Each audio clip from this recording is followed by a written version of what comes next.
Oh. Oh, there he goes. There he goes. We got him.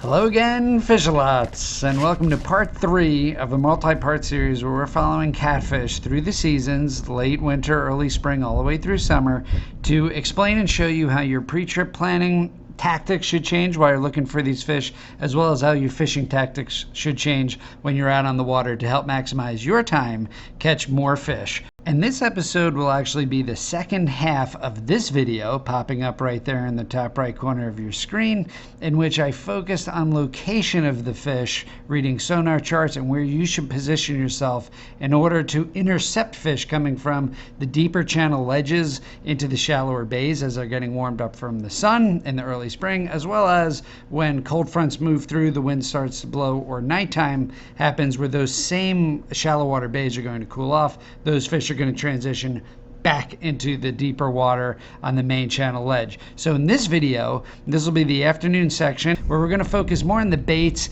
and how I use the baits for the catfish to hopefully entice them into more bites. Oh, there he goes. There he goes. We got him. Oh, he didn't take it.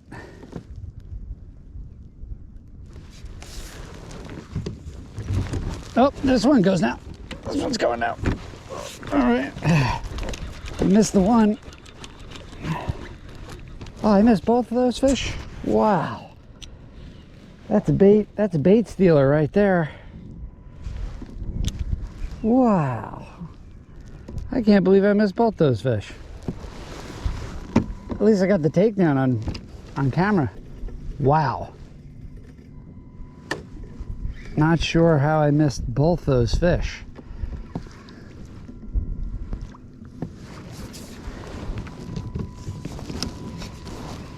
Oh, there he goes again. There he goes again.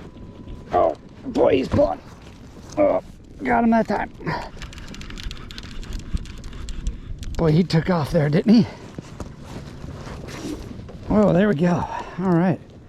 Yeah, I wasn't quite sure how I missed that fish earlier. I mean, it's chicken liver. It's not like they have a whole lot of room to hit it, but well, he hit it and took off. There it goes, take and drag too. Wow, nice. Let's loosen that up a little bit. All right, this might not be a bad one. It's not. He's got himself all sorts of wrapped up in my braid.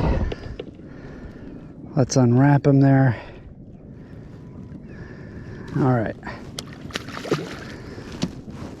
There he goes. He's actually going to try and take more. Let's see if we can.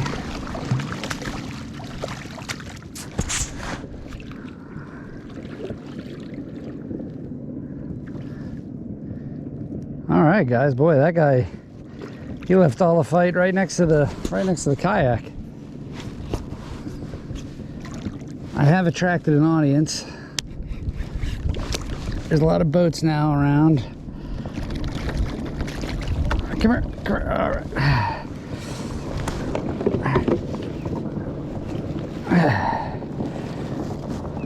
All right, not a bad one. Not a bad one at all. Oh, don't do that now.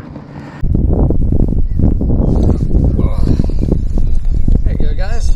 Another catfish in the books right there. These aren't giant fish, but I mean, I'll take them. They're pretty nice. So, not giant fish, but on light gear, definitely a fun fish. Let's get him back, and off he goes. And for those of you who've been following my channel for a little while, you'll know, hey, what's a fishing trip with Johnnyfishalot without having a peanut butter and jelly lunch filled with, you know, chicken liver and Procure catfish bait finger sandwich.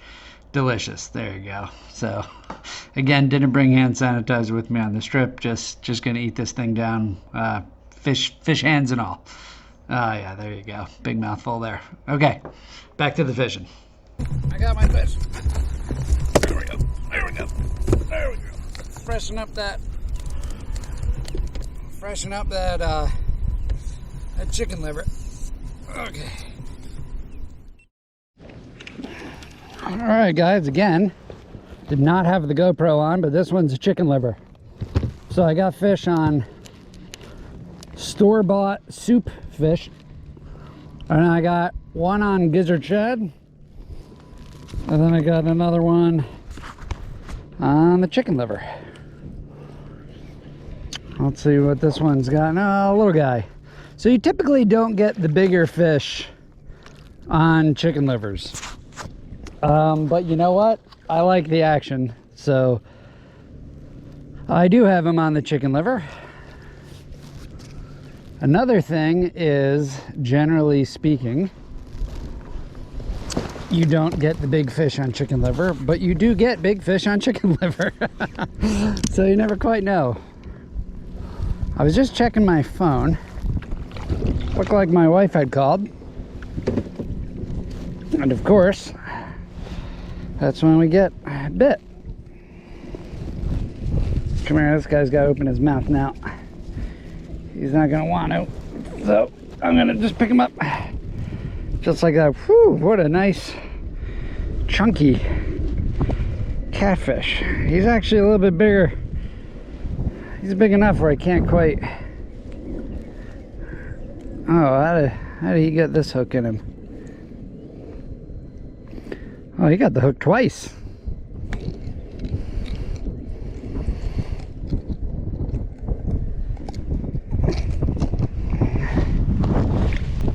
All right, guys.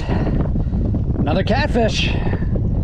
We are in business. That one, there you go. That one's a little guy, but he took it down hard, didn't he? All right, another catfish. So let's dump him back. There he goes.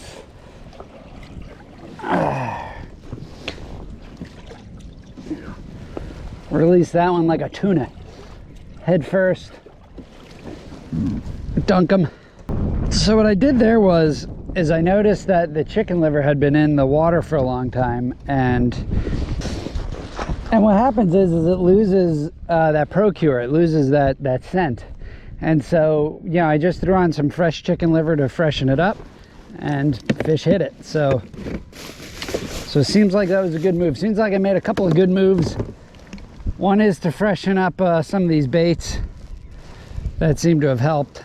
The variety of baits. I caught 2 fish off of basically store soup fish, you know, like the excess parts of the fish that really can't do anything with. They sell it. It's like 60 cents you could buy it, and yeah, it's basically to make soup. So I got some of that. I caught 2 fish off that, and then of course procured chicken liver, which seems to be working quite well. There you go. Got another piece on there. Now look at that. Now that procure, I don't know why I can't speak, can't get my words out, but that procure right there, that will seep into the water column for hours. I mean, that stuff really gets on that chicken liver, and so yeah, it's just great. It's a great scent. It draws in the fish, and yeah, I mean, I haven't caught any real big ones, but it's been fun, the ones I have caught. So let's get to it. Enough of me talking. Well, guys, happened again. I was trying to rig up another bait, and fish meat went down. This is the store-bought salmon pieces. Got just dumped. Not a big fish, but we'll take our time with them nonetheless. Oh, there he goes. Little guy eat that big piece of bait. All right, just give back my salmon. All right, we're gonna flip him up in here. There we go. Make sure my salmon got it. Make sure my salmon stays on.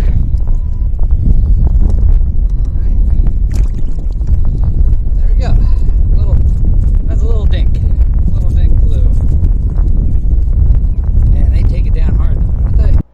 Alright, Fishalots, as I said before, this salmon is actually some really good bait. It's like 60 cents. I bought it from Wegmans from the fish market, and you could tell, I mean, that stuff really stays on the hook. So you can catch a lot of fish with the salmon.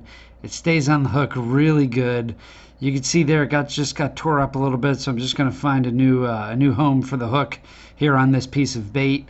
And another really great thing about salmon is you'll notice when you put it in the water, the oil, the sheen that comes off of the bait. I mean, it really gives off a great scent. It's a very oily fish, and it's something that the catfish really like. And so if you don't have the time to put in order to catch yourself some fresh bluegill or even cast net some gizzard shad, on this particular day the gizzard shad were just spread out all over the place. I would have to wait till nighttime to wait till they're bunched up to try and cast net them, and I didn't have that time, so a great alternative is just some store-bought salmon. Costs you 60 cents, so definitely worth it.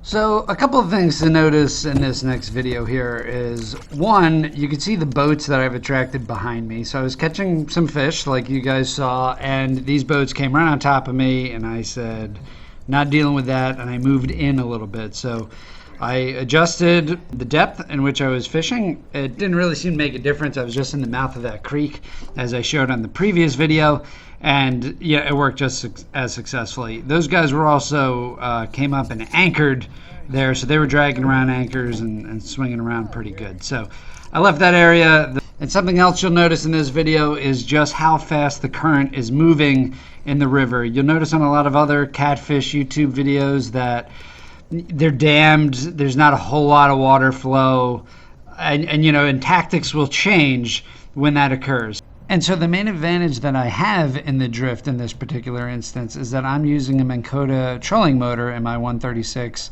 Old Town autopilot. And so what I could do is I could control the drift. So whether it's a strong wind or strong current, I could point my kayak into the wind, into the current, and set my control drift for about 0.3 to 0.5 miles per hour, which is perfect for this type of catfishing. I could also, when a fish like this hits, I could also just hit spot lock and I'll stay right there. And so I could use a combination of both between anchoring and drifting, and you can see it's quite effective. I mean, this guy is a little guy, but you can tell how hard he fought in the current there. That fish got me all tangled up in everything, but successfully caught. And usually I'm a little bit more gentle with the fish, but in this particular case I got lines all wrapped up in my rudder and all tangled up and everything, so just any wind and I had to untangle everything. So here we go again. Oh boy, he took it. Oh,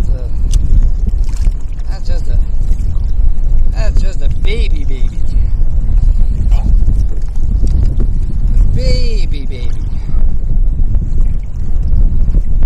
So let me give you, a good way to hold these, I don't know how familiar, say like, that's a little one, right? A little tiny little baby, but I'm grateful to get him because it's a fish.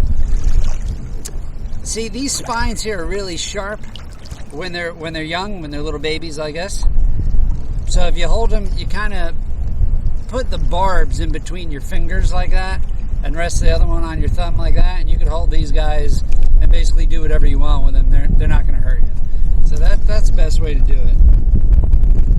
Yeah, and again, sorry for the video here. I got the wind blowing straight into the camera. I am using a Fisheye Tacticam camera. I do plan to do a review on this product here in a couple of videos, but definitely when you get wind into the audio, it becomes a little bit of an issue. So anyway, I'm giving this fish a cleaning, as I did another fish in the video. You know, there's just, these fish are just loaded in parasites here in the Potomac River, and so I'm just giving it a cleaning. It's its reward for getting a hook in its face. You know, at least it could have had a worse day. But anyway, thanks for tuning in, guys. I hope you get some value out of the episode. If you do, don't forget to hit the subscribe button, smash that like, and hit that notification bell so that you can be notified of more episodes when I post them. And I'll also have a link to the Procure and all the fishing equipment that you see in this video in the description below. Again, thank you for watching, guys. I really appreciate all your time. I'll see you next time. I'll see you out on the water.